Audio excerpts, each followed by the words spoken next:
ইউনূস সাহেবের কথা যদি বলি, উনি কিন্তু আমাগো দেশের একটা বড় ধরনের সম্পদ, ছোটোখাটো না। ওনাকে বিল গেটস চেনে, ওনাকে ট্রাম্প চেনে, ওনাকে ধরেন পৃথিবীর বড় বড় শাসকরা চেনে, এবং কি শুধু শাসকের বাইরেও পৃথিবীর যারা বিশ্ব ব্যক্তিত্ব তারা কিন্তু ওনারে চেনে। তো এই লোক কখনোই এই দেশের ভালো করতে পারবে না যদি আমি ভালো না হই। আমি যখন ভালো হব, ওনাকে হেল্প করব, তখনই ওনার ভালো কিছু সম্ভব। না হইলে এইরকম নোবেল বিজয় 1000 বসাই রাখেন, এটা বাংলাদেশ কোনো কিছুই করতে পারবে না যতক্ষণে এই দেশের সোনার এই মানুষগুলো সোনার হইবে না।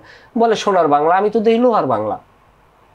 সোনার বাংলা হইলে তো, সোনার বাংলা বলতে কি, মানুষই তো তার একটা দেশের প্রধান চালিকা শক্তি। তাই মানুষ ভালো নইলে আপনি সোনার বাংলা পাইছেন কই? আগে সোনার মানুষ হন, সোনার বাংলা হইবে। আর যদি আপনি লোহার বাংলা হইয়ে কোন সোনার বাংলা, তাহলে এটা হইবে? আমি বাংলাদেশ দেখতে চাই, আমি ভূমি অফিসে যাবো, আমার কিন্তু 2টাও কেউ খাইতে পারবে না। আমি থানায় যাবো, থানার আমি যদি অপরাধী না হই, আমারে মনে করেন মনিবের মতো সম্মান করবে। আমি জজ করে যাবো, আমি বিড়ম্বনায় পড়বো না।